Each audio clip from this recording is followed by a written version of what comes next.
नमस्कार। Class BSc part first paper second organic chemistry, इसके अंतर्गत हम फर्स्ट यूनिट ले रहे हैं।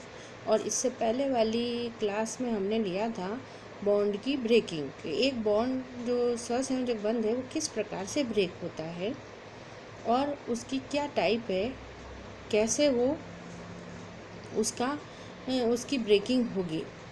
उसके दो टाइप हमने लिए थे, एक होमोलिटिक फिशन और दूसरी हेटेरोलिटिक फिशन।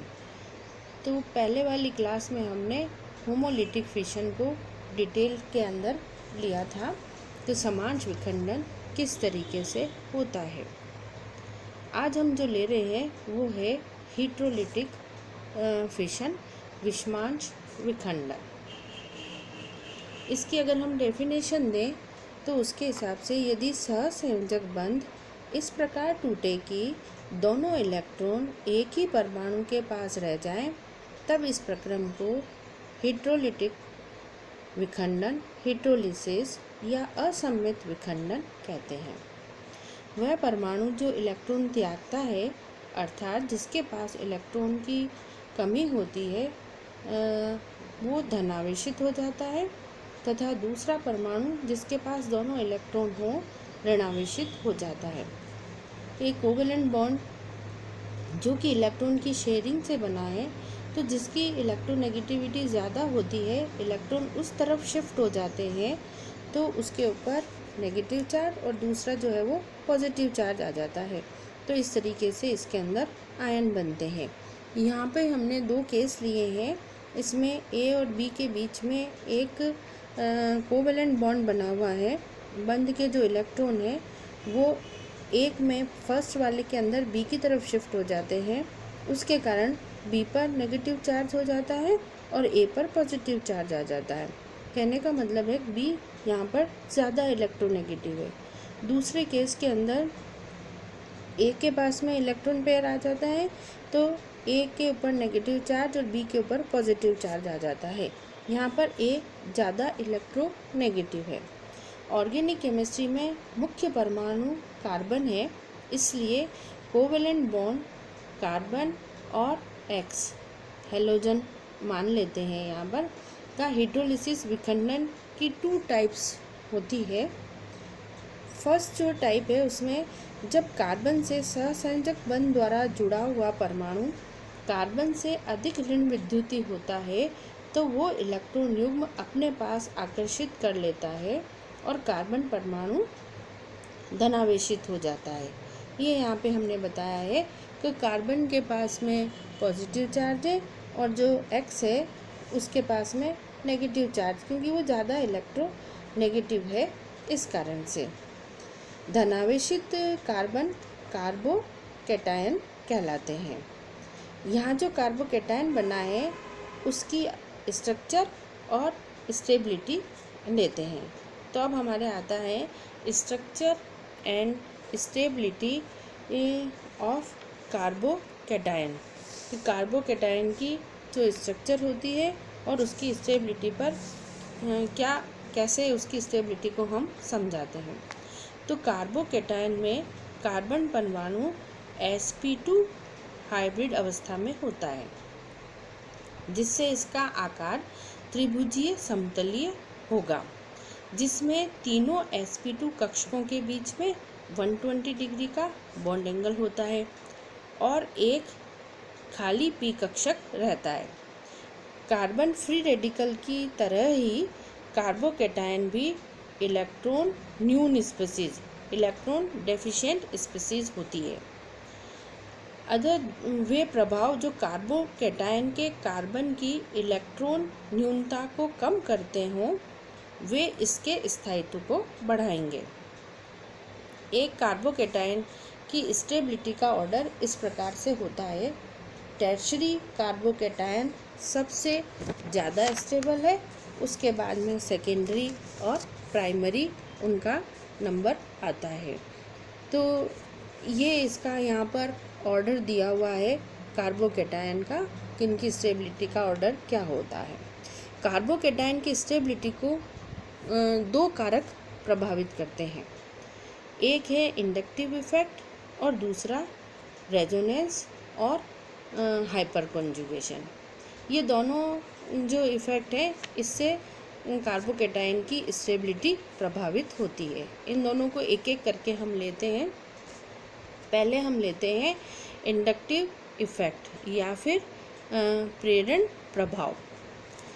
एल्किल समूह प्लस आई प्रभाव के कारण उस कार्बन परमाणु की इलेक्ट्रॉन न्यूनता को कम कर देते हैं और इस प्रकार उसके स्थायित्व को बढ़ा देंगे।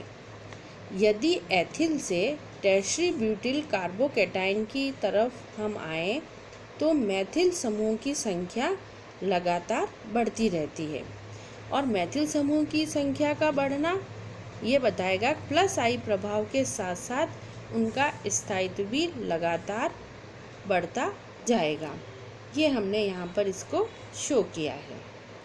तो प्लस आई इफ़ेक्ट के साथ साथ स्टेबिलिटी बढ़ती जाती है। दूसरा प्रभाव हम लेते हैं और वो है रेजोनेंस और हाइपर कॉन्जुगेशन। इसका जो ऑर्डर है वो इस तरीके से है। ये इसका ऑर्डर बताया है कि जो सबसे ज़्यादा स्टेबल होगा वो होगा tertiary butyl carbocation. Hyper conjugation को हमने प्रीवियस क्लासेस में डिटेल में स्टडी की थी, तो इसके लिए भी हम कई सारे रेजोनेटिंग स्ट्रक्चर बनाते हैं।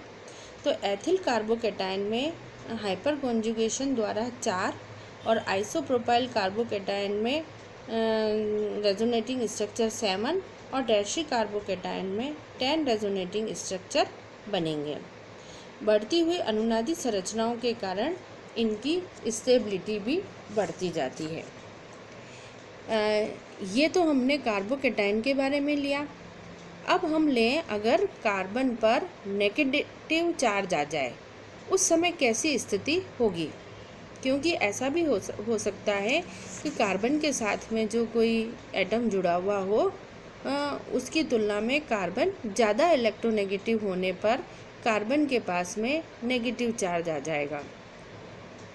तो जो हम कंडीशन ले रहे हैं उसमें जब कार्बन परमाणु से जुड़ा हुआ परमाणु कार्बन से कम ऋण विद्युती हो तो कोवेलेंट बॉन्ड का विषमांश विखंडन इस प्रकार होता है कि कार्बन परमाणु पर ऋणावेश व अन्य परमाणु पर धनावेश आ जाता है।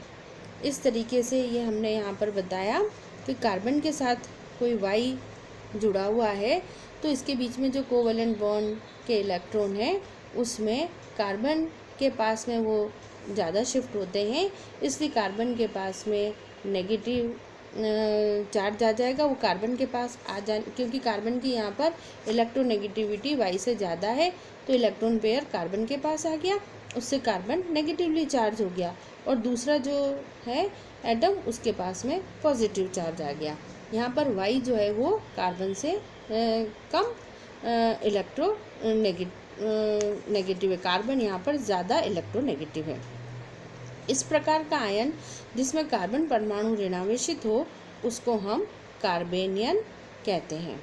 नेगेटिवली चार्ज जो कार्बन है वो कार्बेनियन कहलाता है। यहाँ पर भी हम कार्बोकेटाइन की तरह ही कार्बेनियन की भी स्ट्रक्चर और स्टेबिलिटी लेते हैं। तो अब आता है हमारा कार्बन की स्ट्रक्चर और स्टेबिलिटी। ये इसको हमने यहाँ समझाया है इसके डायग्राम से। तो कार्बन मुक्त मूलक एवं कार्बोकेटाइन के विपरीत कार्बेनियन कार्बन धनी ये कार्बेनियन इलेक्ट्रॉन धनी स्पीसीज है। जो कार्बेनियन है वो इलेक्ट्रॉन रिच स्पीसीज होती है जिसके पास में एक अबंधी इलेक्ट्रॉन युग्म होता है, जिसके कारण वे सारे कारक जो कार्बन मुक्त मूलक के स्टेबिलिटी को बढ़ाने वाले थे वे कार्बनियन के स्थायित्व को घटा देंगे। यही कारण है कि स्थायित्व का जो ऑर्डर है वो कार्बोकेटायन से विपरीत होता है, अर्थात इसमें मेथिल कार्बेनियन सबसे अधिक स्थायी होता है। ये इसका ऑर्डर है। यहाँ पर जो कार्बेनियन का ऑर्डर होगा उसके अंदर मेथिल कार्बेनियन सबसे ज़्यादा स्टेबल होता है। ये हमने लिया यहाँ पर कि एक कोवेलेंट बॉन्ड का फिशन कैसे होता है। तो 2 टाइप्स के फिशन के बारे में हमने यहाँ पर बताया, होमोलिटिक फिशन और हीट्रोलिटिक फिशन। ये फिशन आगे जो रिएक्शंस आती हैं उसकी मैकेनिज़्म लिखने के अंदर यूज़ किया जाता है और उसकी मैकेनिज़्म को समझाने में ये कार्बेनियन, कार्बोकेटायन, इन सब से हम आसानी से रिएक्शन मैकेनिज़्म को समझा सकते हैं। Thank you.